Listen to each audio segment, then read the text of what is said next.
Hello दोस्तों। तो आज के वीडियो में बात करने वाले हैं यूपीएसआई के 14 मार्च की सेकंड शिफ्ट के जीके के टफेस्ट 10 सवालों की। और ये बात मैं गारंटी से बोल रहा हूँ कि अगर आपने इस 10 सवाल में से 5 भी सही किए होंगे तो आपकी शिफ्ट में जितने भी बच्चों ने एग्ज़ाम दिया है उनमें से 95% लोगों से आप आगे निकल जाएँ। तो इन 10 सवालों के बारे में मैं आपको एक चीज़ बता देना चाहता हूँ कि इन 10 सवालों को सॉल्व करने के लिए आपको डीप नॉलेज की ज़रूरत है ही। इसको कोई भी तुक्के से सही नहीं कर सकता है। हाँ, वो अलग बात है कि आपकी किस्मत अच्छी थी और आपने टिक किया और आपका सवाल सही हो गया। लेकिन इनको जिसने भी सॉल्व किया होगा ये बात मान के चलिए कि आपके पास नॉलेज अच्छी नॉलेज है और आप उन 5% लोगों में शामिल हैं जो कि फाइनल सिलेक्शन लेने वाले हैं। तो चलिए वीडियो को शुरू करते हैं। तो ये रहा आपका पहला क्वेश्चन कि आयकर अधिनियम 1961 की कौन सी धारा गृह संपत्ति से आय में कटौती पर कर लाभ प्रदान करती है। अब सोचिए, यहाँ पे धारा पूछा है और जिन्होंने मूल विधि अच्छे से पढ़ा होगा केवल वही इसको अच्छे से आप आंसर कर सकते हैं। बाकी लोग तुक्का कितना भी लगाएं उनका सही नहीं होने वाला है। हाँ, हो सकता है आपकी किस्मत अच्छी हो तो ये सही हो जाए, लेकिन ये इसका आंसर जो है ऑप्शन डी होगा, धारा 24। अगला क्वेश्चन देखते हैं। ये भी मूल विधि का सवाल है कि भूमि अर्जन पुनर्वासन और पुनर्व्यवस्थान में उचित प्रतिकर और पारदर्शिता अधिकार अधिनियम 2013 के अंतर्गत सामाजिक प्रभाव आकलन करने के लिए कौन सा प्राधिकारी उत्तरदायी है। तो इसमें बहुत सारे लोग, इसमें कन्फ्यूजन हो गया था दो में। इसमें बहुत सारे लोगों ने जिला कलेक्टर लगा के आया है। आप में से बहुत सारे लोगों ने जिला कलेक्टर लगाया होगा, लेकिन इसका आंसर सही क्या था, राज्य द्वारा नामांकित स्वतंत्र विशेषज्ञ। तो इसमें भी जिसको डीप नॉलेज रहेगी वही इसको सही कर पाएगा, क्योंकि ये कन्फ्यूजिंग क्वेश्चन था। और आप खुद देख लीजिए कि आपने इसका आंसर क्या लगाया था। जिन्होंने राज्य द्वारा नामांकित विशेषज्ञ लगाया है वो टॉप 5% में आते हैं भाई। आप लोग 5% में आएंगे और जिन्होंने जिला कलेक्टर लगाया था उनको कन्फ्यूजन हो गया था। तो चलिए अब अगला क्वेश्चन देख लेते हैं। अगला क्वेश्चन आपका करंट से आया था कि भारत के पहले ह्यूमनॉइड रोबोट का नाम क्या है जिसे अंतरिक्ष में लॉन्च करने की योजना है। तो इसका सही आंसर था व्योम मित्रा। लेकिन अब जिसको अच्छे से इसको पता नहीं होगा वो लोग, बहुत लोगों ने भीम लगाया है, बहुत लोगों ने भीम लगा के आए हैं, लेकिन इसका सही आंसर क्या था, व्योम मित्रा। ये 2-3 साल पुराना करंट अफेयर था। अब जिन्होंने पढ़ा होगा या फिर जिन्होंने कहीं से न्यूज़ देखा होगा वही लोग इसका आंसर सही कर सकते हैं। बाकी लोग तुक्केबाजी में ही अपना नंबर गवा के आ गए हैं। तो अगला क्वेश्चन भी आपका मूल विधि से है कि आरटीआई अधिनियम के किस धारा के अंतर्गत कोई व्यक्ति लोक सूचना अधिकारी के निर्णय के विरुद्ध अपील कर सकता है। तो ये भी जिन्होंने अच्छे से घिस के पढ़ा होगा मूल विधि वही लोग आंसर कर सकते हैं, सारे लोग तो कर नहीं सकते हैं। तो इसका आंसर आपका धारा 19 था। और मान के चलिए अगर आपने इसको सही किया है तो आप टॉप 5% में हैं भाई, आपको नॉर्मलाइजेशन बहुत अच्छा मिला होगा।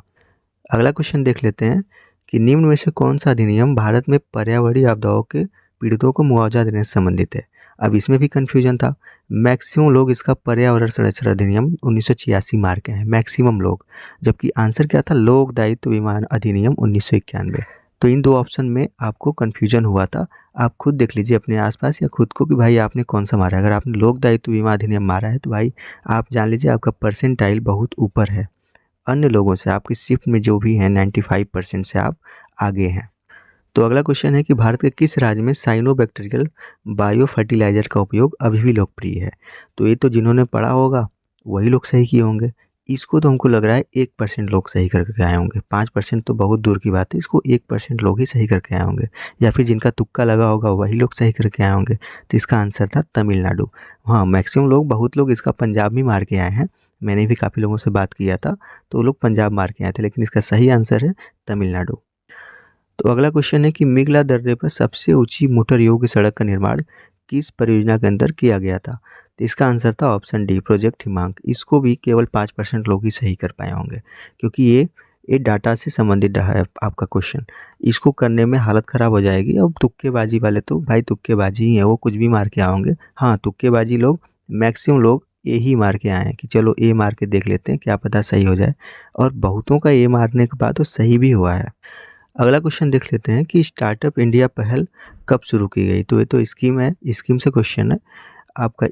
इसको भाई बहुत कम लोग किए होंगे, बहुत कम, क्योंकि ये डाटा है, प्योर डाटा है। तो इसको सही करने में हालत ख़राब होगी। मैं 5% इसको नहीं बोल सकता, मैं इसको 1 से 2% वाले में रखूँगा।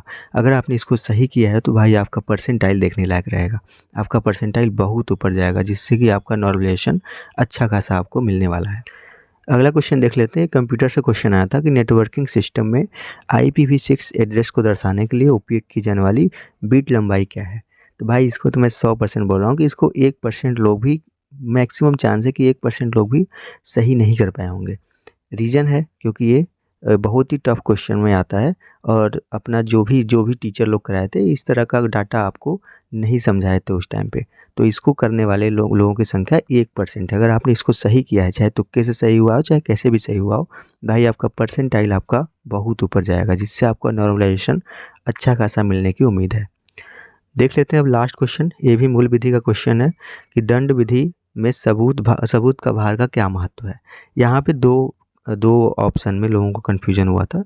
एक तो ये कि यह किसी के दावों या बयानों को उचित संदेह से परे साबित करने का दायित्व है, जो कि सही था, और दूसरा था कि यह प्रतिवादी को निर्दोषता साबित करने की अनुमति देता है। इन दोनों ऑप्शन में लोगों को कन्फ्यूजन हुआ था। तो इसको सही करने के लिए यही बात है कि आपके पास नॉलेज तो होना चाहिए, तभी आप सही किए होंगे, या तो फिर आपने तुक्का मारा हो कि ये लगा देते हैं, सही हो जाएगा तो सही हो जाएगा। तो ये रहा अपना 14 मार्च की सेकंड शिफ्ट के टफेस्ट 10 सवाल। अगर आपने इनमें से 5 भी सही किया होगा तो आपका परसेंटाइल बहुत अच्छा खासा देखने को मिलेगा। आप खुद लोगों से बहुत आगे फील करेंगे अगर आपने इसको सही किया है।